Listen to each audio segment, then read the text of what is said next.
I'm Gordon Brown from Alive2green, organisers of the South African Green Building Conference and Exhibition, now in its 5th year. I'm also the conference director and program manager, which puts me right in the middle of the action up on stage, dealing with all the speakers. It's been a great conference this year, very well attended, with almost 600 participants from the property and construction sector. We've also been open to the public, and we've had a fairly good stream of members from the public coming through and looking at the exhibition. From a conference and speaker point of view, we've had a great lineup. One of the highlights perhaps is Megan Holder and Colin Rolfing out from the USA, from an international firm called HOK, and they did a 2-hour-long presentation on a project which is called KAUST, K-A-U-S-T, which stands for the King Abdullah University of Science and Technology, which is in the Kingdom of Saudi Arabia. That project is very relevant because it's a very large project. It was done on a sensitive site close to the Red Sea, close to coral reefs in fact. It was done very quickly. The budget was very high, yes, but it was done within a very short space of time.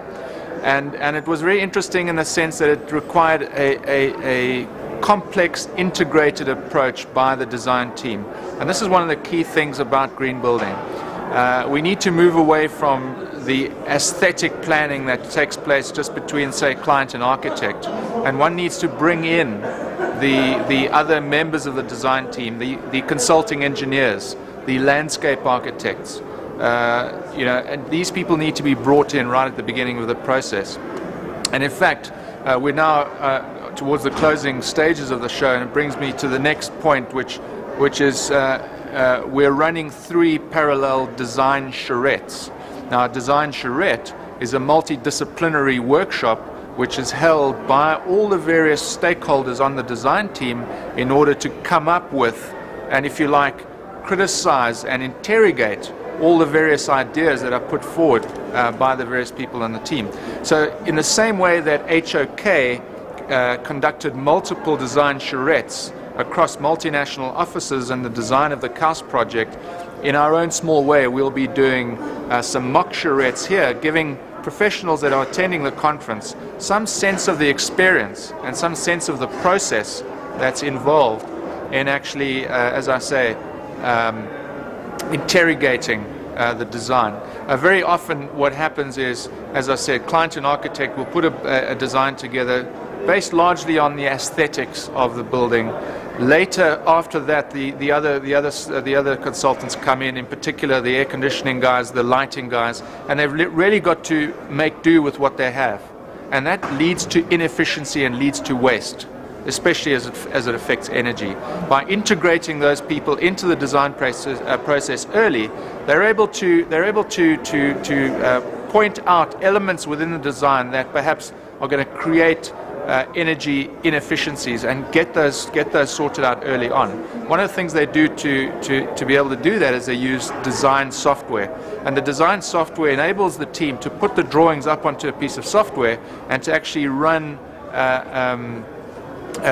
do dummy runs, if you like, or test case scenarios to see what the energy efficiency of that building is going to be like, and then for that software to then inform the design process so they can actually go and change it, tweak it so that it becomes more and more design intensive, in fact energy efficient.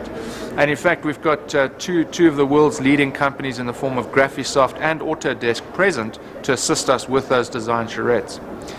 Going back to the speaker list, one of the highlights from this morning was Jean-Francois Koenig from Mauritius.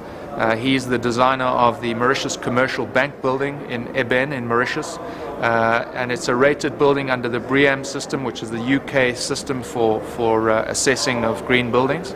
So it's a landmark building in the sense that from a Southern Africa point of view, it's one of only 6 certified buildings. So that's of relevance, and he took us through some of those details, and that was very, very interesting, and it led to a bunch of questions. So what I get is that even though it's a big group, almost 500 people seated at any given time, there's still a willingness to engage, and we had a lot of questions, and there was that interaction. It was a great part of the show.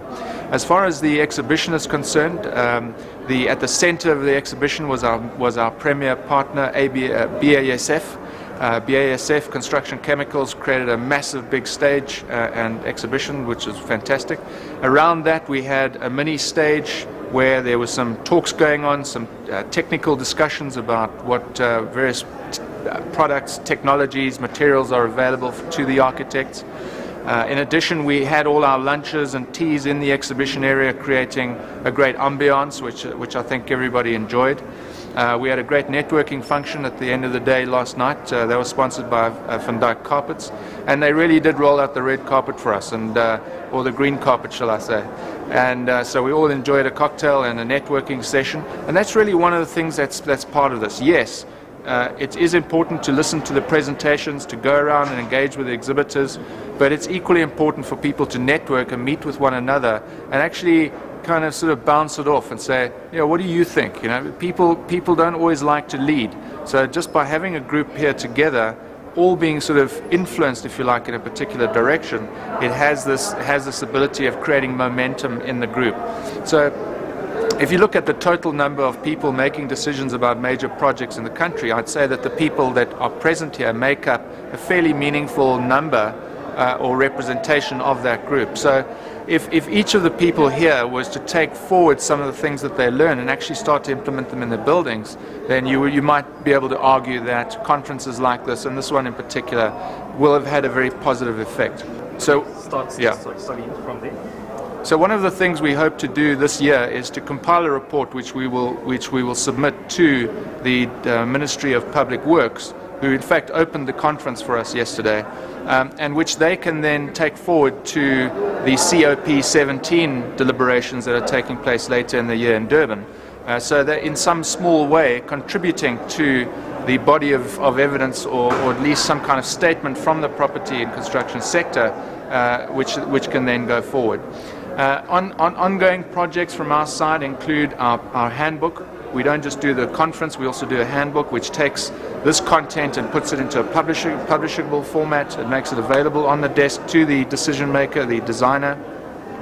We also have our website, www.greenbuilding.co.za, which is a constant source of information and reference on the subject of green building. And those projects will go forward through till next year.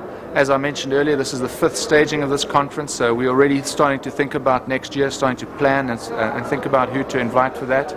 And so it's one of the things that many of the speakers reiterated was the fact that it's a process, and conferences like this one are part of that process.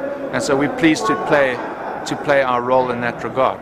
One of the interesting things developments that came on board with us this year was in fact the joining of SABC3, and the principal reason why SABC3 came on board was to promote their carbon offset, which is called Carbon Free. Now Carbon Free, like other offset initiatives, seek to do things like plant trees and otherwise sequester carbon dioxide, and big corporations who are creating a whole bunch of emissions and wish to offset those emissions can actually buy credits from organizations like Carbon Free.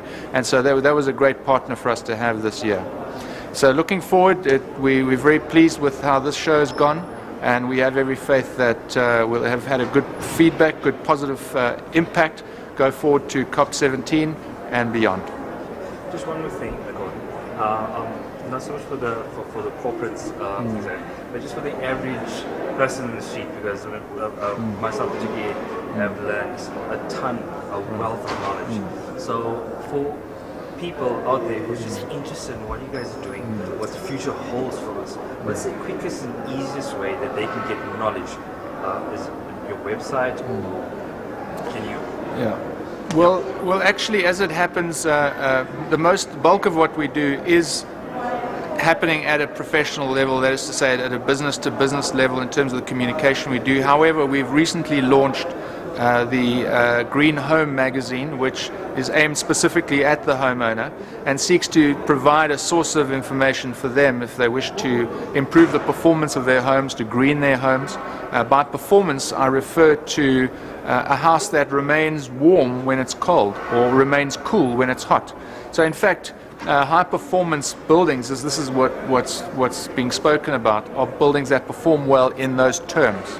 But what that also means is they're green. The reason they're green is because in order to cool or warm a house, you need energy. But of course, in South Africa, we don't always use heaters and coolers. We just put a jersey on or take our tops off. So, what's of interest to the homeowner there is that it becomes a question of quality. A quality building, a quality home, is one that stays cool when it's hot outside, one that remains warm when it's cold outside. Who wants to sit in your lounge watching TV with a great big jacket on? No one. So, if people have become more aware of what factors within the building affect the performance of the building, it helps them to understand what they can do as they go and renovate their houses or perhaps build new houses. And in fact, one can even retrofit the house, and that is to say you can go in and make changes. So you can do internal insulation, you can do external shading. So the shading would have a cooling effect for the house. Insulation would have a warming effect perhaps, although it does also affect cooling.